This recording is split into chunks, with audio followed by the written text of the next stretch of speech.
Scarcity oriented definition. Scarcity, scarcity का मतलब होता है कमी, दुर्लभता, कोई कम होना, चाहे वो कमोडिटी हो चाहे सर्विस हो, यानी डिमांड में उसकी सप्लाई कम होना, वो स्केर्सिटी कहलाता है। जैसे कहीं पर फ्लड आ जाए, फ्लड एरियाज में जो food item government generally provide करवाती है तो जनरली कम ही होते हैं, पर उसकी डिमांड ज़्यादा होती है, तो वहाँ पर फूड आइटम वो स्केर्स है। जैसे कि कुछ समय पहले स्वाइन फ्लू चला था, तो स्वाइन फ्लू के समय जो टेमी फ्लू टैबलेट थी उसकी मार्केट में बहुत कमी, चाहे गवर्नमेंट उसको फ्री में बांट रही, पर वो स्केर्स थी, कमी थी, उसको कहते हैं दुर्लभ। जो कम हो, डिमांड के वजह से उसकी सप्लाई कम हो, चाहे उसकी प्राइस हो या नहीं हो, उसको कहते हैं स्केर्सिटी, दुर्लभता, कमी। तो अब ये स्केर्सिटी ओरिएंटेड डेफिनेशन क्या है? What is scarcity oriented definition?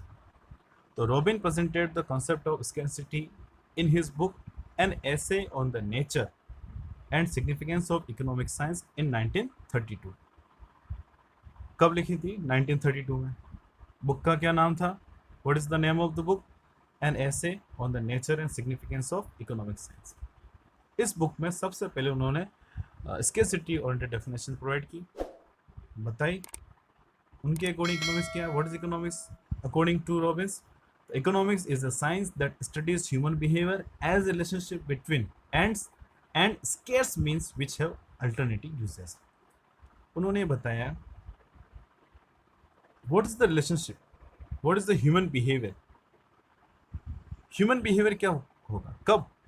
जब एक ह्यूमन बींग अपने लिमिटेड रिसोर्सेज को, जिसके अल्टरनेटिव यूजेस हैं, तो उन अल्टरनेटिव लिमिटेड रिसोर्सेज को अनलिमिटेड नीड्स में कैसे पूरा करेगा, उसका क्या बिहेवियर होगा। What is the behaviour of human being, Mankind, उसकी स्टडी करता है इकोनॉमिक्स। यानी इसमें इकोनॉमिक एक्टिविटी है, साथ साथ जितनी भी एक्टिविटी सबको शामिल कर दिया, क्योंकि स्केर्सिटी की प्रॉब्लम हर जगह आती है। जैसे कि मैं आपको एग्जांपल देता हूँ एक दो। फर्स्ट एग्जांपल, सपोज आपके पास 500 रुपये का एक नोट है आपकी जेब में, उसके बहुत सारे यूज़ हो सकते हैं। उस 500 रुपये के नोट के बहुत सारे यूज़ हो सकते हैं। चाहे तो आप नाश्ता कर सकते हैं, या फिर आप अपने लिए बुक्स परचेस कर सकते हैं, या कोई एक टी शर्ट है वो आप परचेस कर सकते हैं, बहुत सारे यूज़ हैं। या फिर आप अपने मोबाइल में रिचार्ज जो है वो आप कर सकते हैं।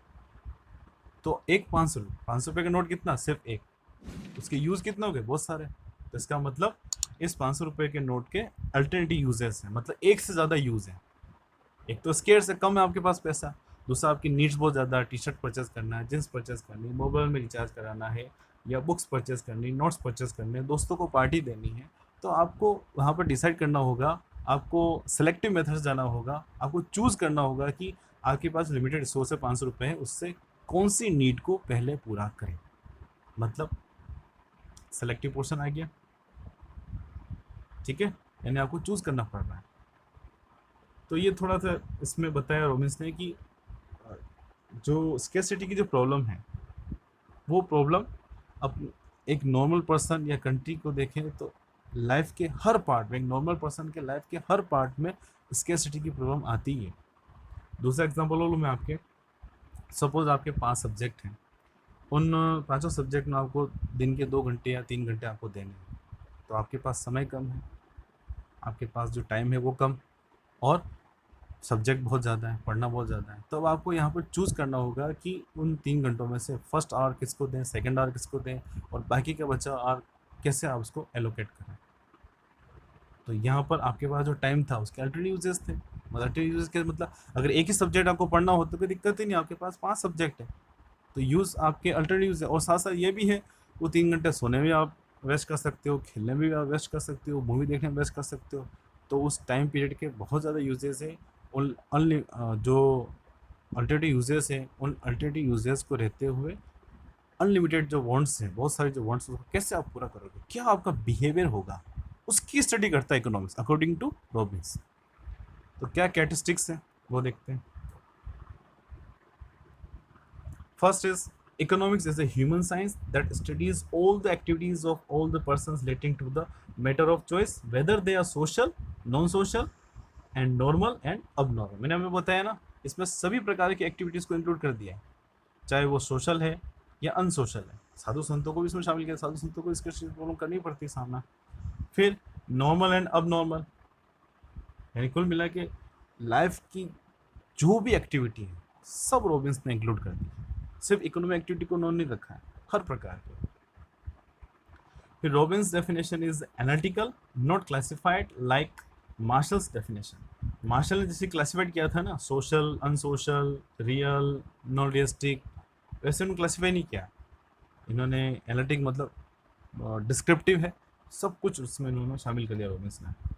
Next, according to Robbins, economics is a neutral and it is a positive science. Economics neutral है, मतलब वो किसी एक के फेवर में नहीं जाता है। इकोनॉमिक्स में हम स्टडी करते हैं कि अपने पास जो रिसोर्सेज हैं उन रिसोर्स को किससे पूरा करना है, बस। मतलब ये पॉजिटिव साइंस है।